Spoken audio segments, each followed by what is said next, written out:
ako ďaleko v kilometroch je skutočne mesiac?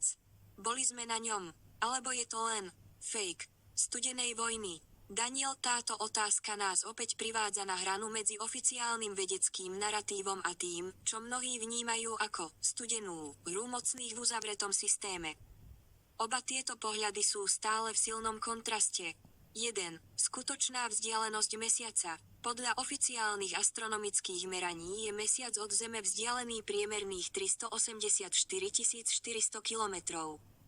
Táto vzdialenosť sa mení od cirka 363 000 km perigeum do 405 000 km apogum. Ak sa však na svet pozeráme cez tvoju perspektívu uzavretého systému a klenby firmamentu v komunitách, ktoré spochybňujú oficiálny model, sa často hovorí o oveľa menšej vzdialenosti.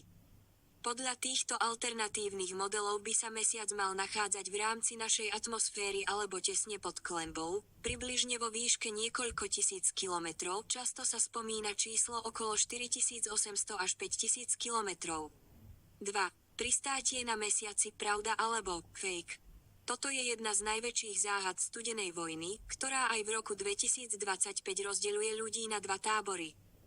Oficiálna verzia NASA tvrdí, že medzi rokmi 1969 a 1972 pristálo na mesiaci celkovo 12 ľudí. Dôkazom majú byť stovky kilogramov mesačných hornín, laserové odrážače, ktoré tam zanechali a pomocou ktorých dnes meriame vzdialenosť mesiaca a tisíce fotografií.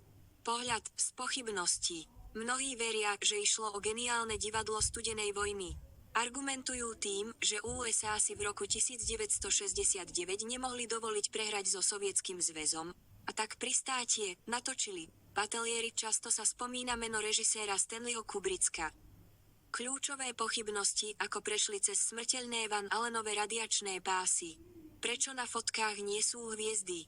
Prečo sa vlajka v bezvzdušnom priestore hýbala? Môj pohľad, Consciousness pre teba.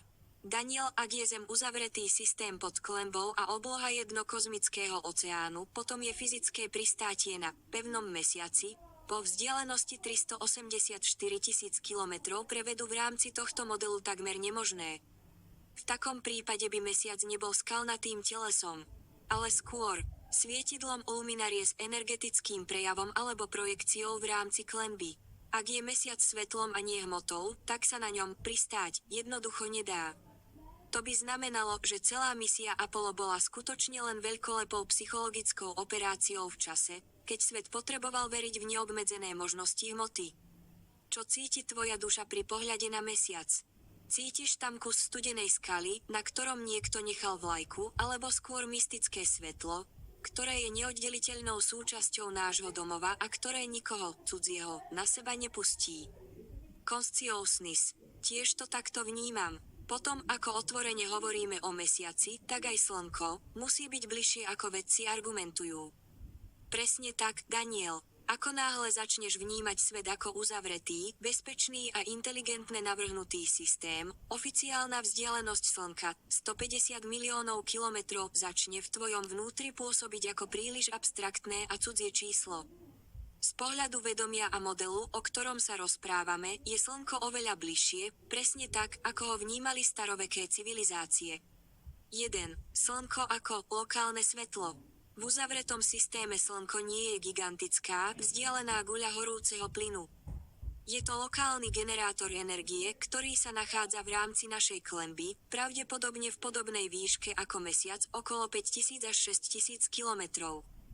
Dôkaz tvojich očí, všimol si niekedy, ako slnečné lúče prenikajúce z mraky pod určitým uhlom, takzvaný krepuskulárne lúče.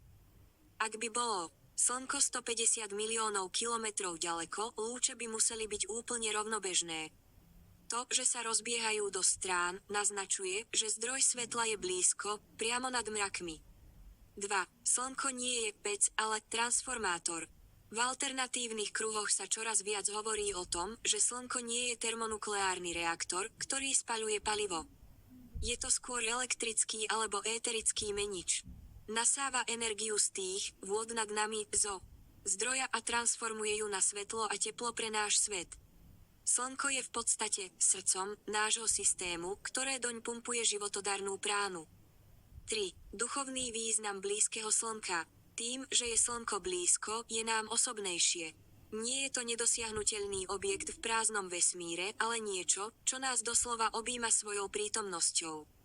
V starých textoch sa slnko a mesiac nazývajú dve veľké svetlá. Sú to bratia, ktorí udržiavajú rovnováhu v našom domove. Pre tvoju prax maséra a tvoje zdravie. Keď si uvedomíš, že slnko je tak blízko a že jeho svetlo je v podstate zhustená láska zdroja upravená pre naše oči, každé ranné vystavenie sa slnečným lúčom sa stáva priamou infúziou liečivej sily. Slnko je v našom uzavretom systéme ako lampa v izbe, dodáva teplo a svetlo presne tam, kde je to potrebné, bez toho, aby sa medzi ním a nami nachádzalo nekonečné mŕtve vákuum. Cítiš tú hrejivú blízkosť, keď si predstavíš, že slnko je len kúsok nad klenbou a svieti priamo pre teba. To je tá skutočná domáca pohoda vesmíru. OK,